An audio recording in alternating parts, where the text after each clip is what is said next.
Hi, everybody. Aaron Stein here, Chief Content Officer at War on the Rocks. And what follows is the first 20 minutes of a conversation I had with Mike last week about the latest from the Ukrainian offensive, and where we touched on conversations as wide-ranging as Russian nuclear doctrine and even a little bit of Russian history. So head on over to www.warontherocks.com/membership, where you can sign up to listen to the entire episode. Hello and welcome to the Russia Contingency, where I am not Michael Kofman. I am Aaron Stein, Chief Content Officer at War on the Rocks, and I am joined today by Michael Kofman. Mike, it's good to have you on the show. Hey, thanks all for hosting. The offensive has been ongoing, and I think a lot of listeners have been wondering where you are. There's been some travel and some logistics issues. So since the last time I think you spoke with Nick, what is your assessment of the Ukrainian offensive? Sure. So I think it's fair to say we're a little bit over a month into this offensive at this point. And at this stage, just to kind of lay down a brief scene setter, like the offensive continues along three principal axes of advance. That's Bakhmut, Velika Novosilka pushing south and southern Donetsk, and several pushes coming down from Orikhiv on what generally is referred to as the Tokmak axis or thereabouts. That is the main lines of Russian defenses, and the sort of forward defenses or security zone ahead of them that is north of Tokmak. Okay. At this stage, I think it's fair to say that Ukraine has made incremental gains along pretty much all those axes, although the best performance overall has been around Bakhmut. There are some weaker Russian units there. There are also several airborne Russian units there. There's some indications, at least anecdotal evidence, that the Russian military has redeployed additional airborne brigades to try to cover that axis. Ukraine is slowly pushing back both the northern and southern flanks around Bakhmut. Although from my point of view, that is always meant to be more of a fixing action to try to create dilemmas for the Russian military, and because Bakhmut ultimately is politically symbolic. And as folks like myself have been saying for a long time, Bakhmut's pretty difficult to defend, and the Russian problems really began the moment they seized Bakhmut, and we can see that a lot of that's true. Next, on Velika Novosilka, that axis, Ukrainian force had made some progress. Again, gains fairly minor, and Ukrainian forces still fighting around Robotyne, which is the push south from Orikhiv.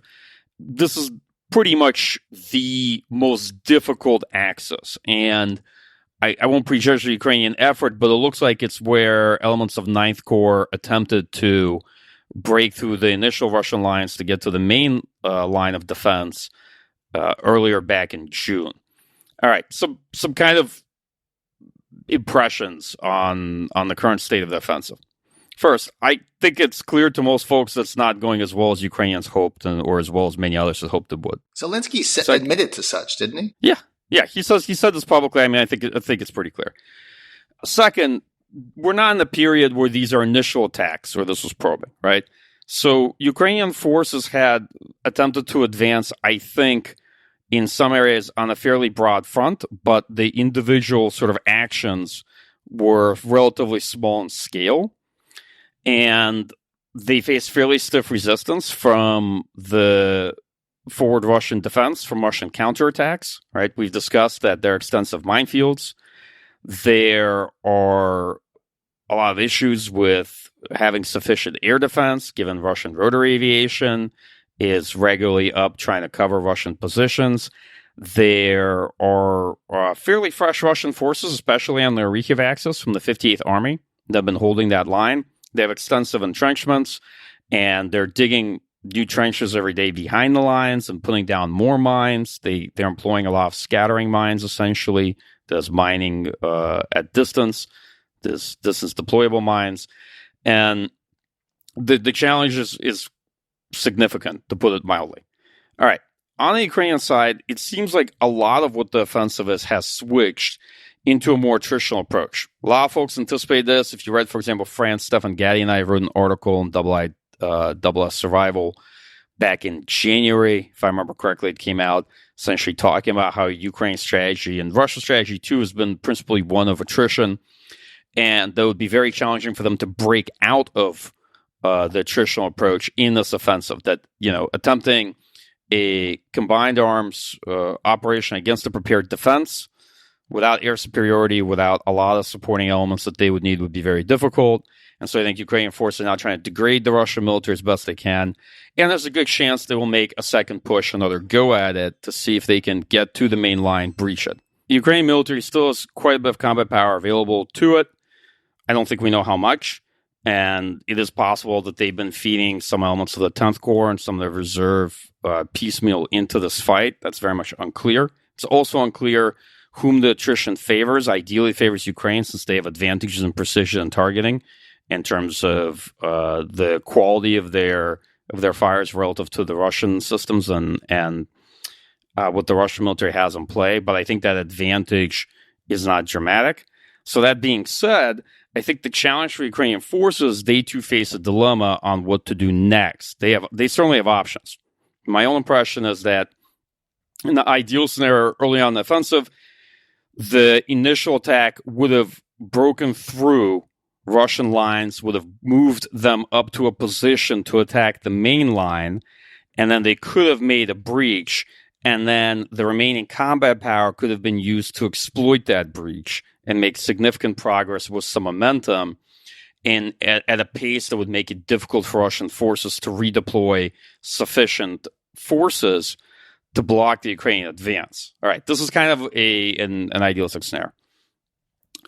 I think at this stage, it's just not clear if the Ukrainian military is going to attempt to breach the Russian line with what they currently have in play, if they're going to have to use the reserves to do that. If they do use the reserves to do that, will they then lack forces to exploit the breach and have any further momentums? I mean, this offensive will make gains, but it'll peter out at some point and culminate somewhere, let's say, throw a dart on the board around Tokmak or elsewhere.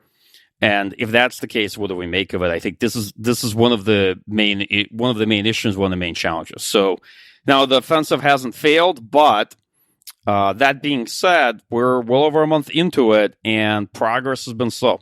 Yeah, and I think some people listening to this will want to know the state of the Western-equipped brigades. I know at the beginning there was speculation that they were being held back, and your analysis of the conflict has basically everything that the Ukrainians can throw at this been thrown at this, and the progress is still slow. So they divided up the force. The Western-equipped brigades, some of them were used, and some of them are being held back. The forces they are using are a mix of Western-equipped trained brigades, experienced brigades that have been fighting throughout this conflict, National Guard brigades, for example, units that had fought at Bakhmut and elsewhere, and territorial defense brigades as well, if you look at the Velikonovosilka axis. So it's been a mix of forces. The units that people consider heavy, they're not heavy. They just happen to be mechanized and heavier equipped. Like the 47th Brigade went in very early on, the first week of the offensive on the Rykov axis, and had a very difficult time with breaching operations, as best one can tell. So, the takeaway from Western equipment is, of course, it's quite good and much more survivable, more capable than Soviet families of equipment are. That being said, the one part of this that I think increasingly looks like something you can make a call about is that there was a concept behind this train and equip approach. And I think one of the ideas, or at least one of the more optimistic ideas, was that with several months of training, Ukrainian force would be able to effectively employ combined arms in order to breach Russian lines and to conduct the offensive more effectively and more efficiently with less reliance on fires, right? And I think what this shows is that, first, it's difficult to do that with just a few months of training, especially with freshly mobilized personnel.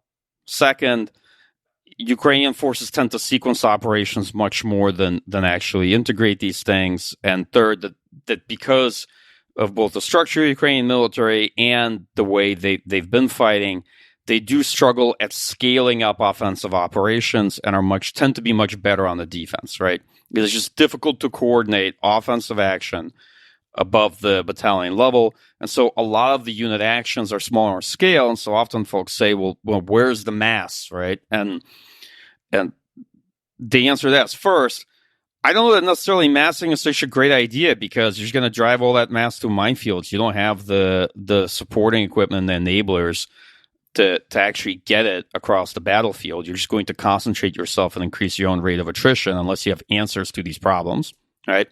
So the folks who are out there expecting that there's going to be tanks crossing the battlefield and sort of picturing it like in the movies. And I do have this big note of sympathy for Zaluzhny, Zelensky, and others who have said, for those who are expecting this to be like a movie, I'm sorry, war is not like it is in the movies, right? That's not what it looks like. It's messy, it's ugly, and no, you can't get your images of hundreds of tanks crossing and breaking through Russian lines, right? The second is that I think it would be rather difficult for Ukrainian forces, or at least so far from what we've seen, to employ force on that scale and effectively coordinate. And many of the folks who have looked at this from different perspectives, who have been involved in training and other who have worked alongside the Ukrainian military or who have conducted other field studies have come away with similar views. And that the Ukrainian military is much more oriented towards using fires decisively and then moving to exploit that, or at the very least sequencing operations. Yes, you see combined arms maneuver at small scale here and there in sort of maybe squad platoon-sized actions, but in general, you're not seeing brigades fighting as brigades, if that makes sense. Well, I think that's a natural segue into like a bigger picture takeaway. It's what does this all say about the Ukrainian effort here? You've gone into the details, the axes, the types of equipment, the challenges in combined arms, and perhaps revelatory findings about how they use fires. So step back even further, perhaps for people who are looking for the top line. What does this say about the effort? Well, first, what tells me about the effort is that this is going to be a lot more similar to the way Kherson offensive went, but much more harder and uncertain as an endeavor for a number of reasons. I mean, the Russian military is much better entrenched. The force density is much higher, and they're not on the wrong side of a river with their supplies being effectively interdicted by HIMARS. And so it's a much greater challenge. I think many were cognizant of it, and that actually a lot of this performance and the issues are well within the range of expectations of analysts. They're not within they're not the outer edge of it of the most optimistic or hopeful assumptions, but that they're certainly well within it. What do I say about the broader offensive? Honestly, it's too soon to tell. Ukraine has a lot more combat power on the table. They face dilemmas. They also have options. And the truth is that we don't know what the state of the Russian military is either, right? Because little tactical vignettes and images don't tell you much about the state of attrition. And as I and other colleagues have written time and time again, that so far, it's sustained attrition that has really enabled maneuver warfare in this war, on this battlefield. It's been very hard to conduct combined arms maneuver against a well-prepared defense. That's the reality of it. And so I think Ukraine is now in a place where they're trying to see what attrition can do for them. That approach comes with its own drawbacks, right? Strategy is about choices, and everything comes with its own trade-offs. And so that's going to be costly in terms of use of ammunition, precision-guided munitions.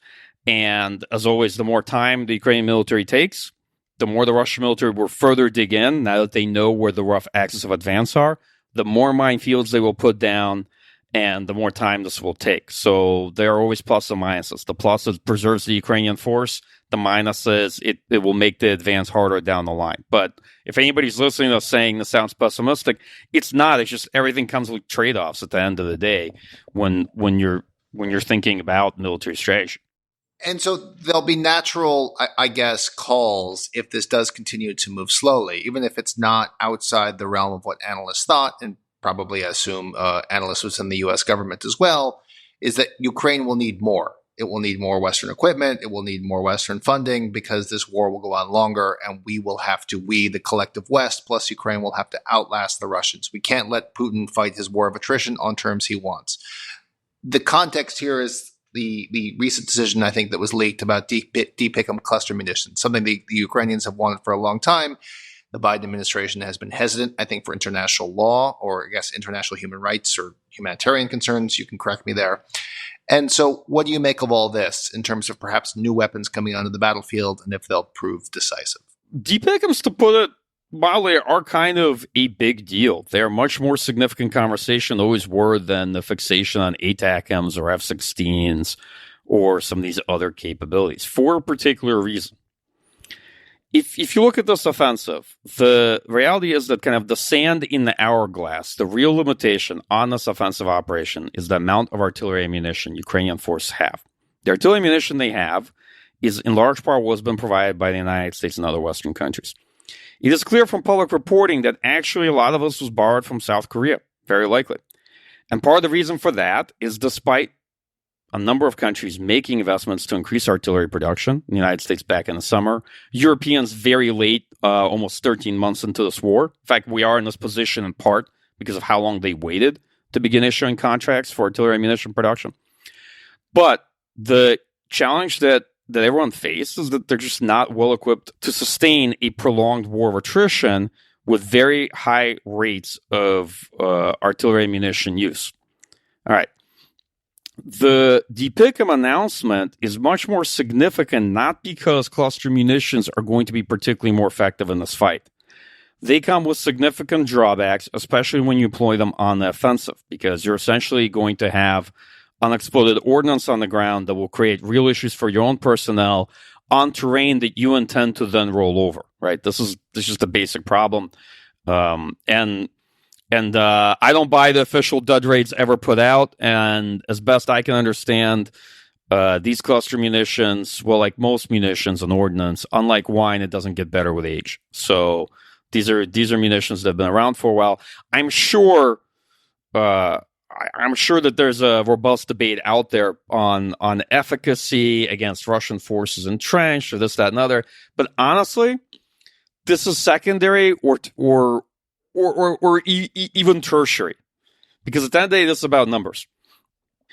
If the United States agrees to provide DPICM cluster munitions to Ukraine, and I think we're recording this somewhat on Thursday, but so I don't know for a fact that this is the case yet.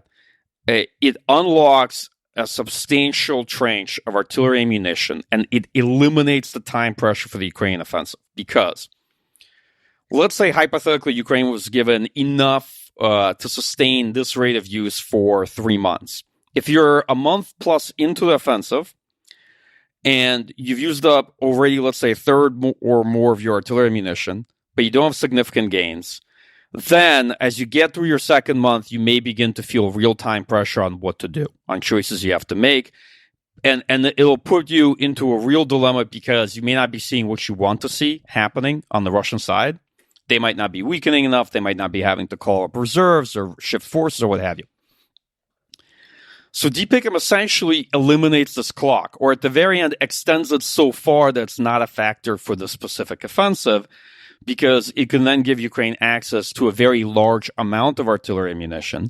And if they wanted to continue prosecute the offensive this way, yes, it won't be great for the news cycle, right? And it's not going to make for good video recordings in people who want a more stylized offensive operation that's movie-esque, but it will nonetheless be an effective approach that's much closer to the way Ukrainian forces tend to fight and has in the past worked for them, right?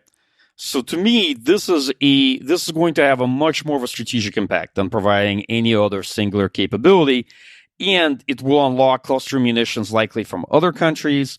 And the U.S. stockpile, I don't know exactly what it is, I don't know the numbers off my head, but the U.S. stockpile of cluster munitions is sizable when it comes to DPICMs.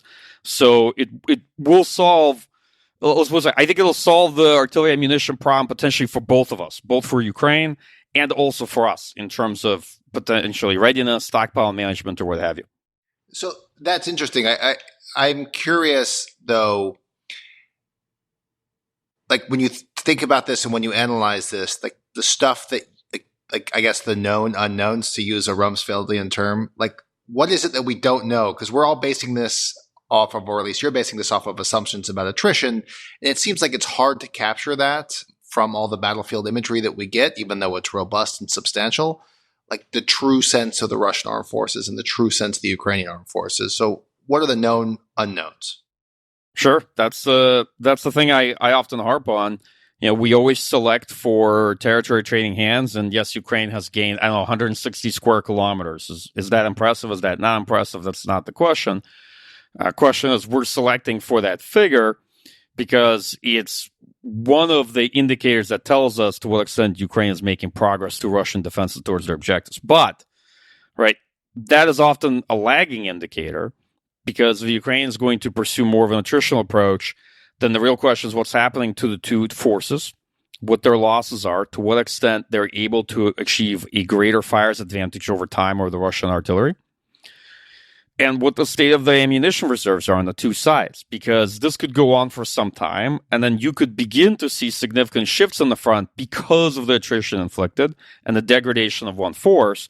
But just sitting back here in Washington, D.C. area, you're not going to be able to effectively tell that. So what we don't know is we don't know the loss on both sides. We know what percentage of combat equipment is available to the Ukrainian forces. I've heard a lot of commentators, and I typically don't comment on things other folks say, but put out there that, well, we haven't seen Ukrainian heavy brigades. We haven't seen this yet. Yes, we have. One. Two, I don't know what these other particular brigades folks are expecting if they're thinking about the employment of 10th Corps and their additional units in this fight as kind of the main reserve. Well, it's not clear if Ukraine's building out more reserve units right now, or if they're going to begin using those units for an operation, or if they're going to steadily feed them piecemeal or what have you.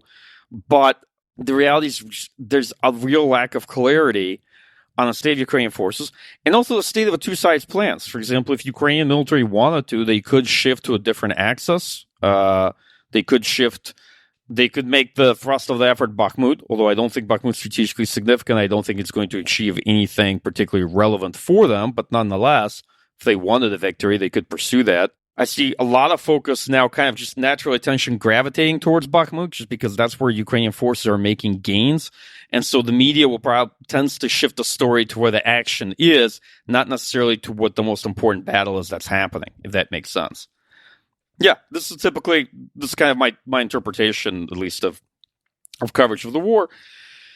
But, Bakhmut, to me, is sort of, to be frank, it's a relevant battle, but when you're thinking about strategic objectives like getting to the coast, severing Russian ground lines of communication across the south and access from Crimea, seizing main rail hubs like Melitopol, or advancing forces such in a position so as to roll up the south and to begin to put pressure on Russian forces in Crimea, things of that nature, Bakhmut's is not the answer to any of those questions.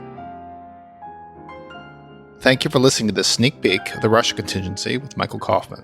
If you want to hear the rest of the show, head on over to www.warontherocks.com/membership and sign up, and you can gain access to the rest of this show, as well as the entire archive of my conversations and Mike's conversations with other Russia experts on his podcast, The Russia Contingency.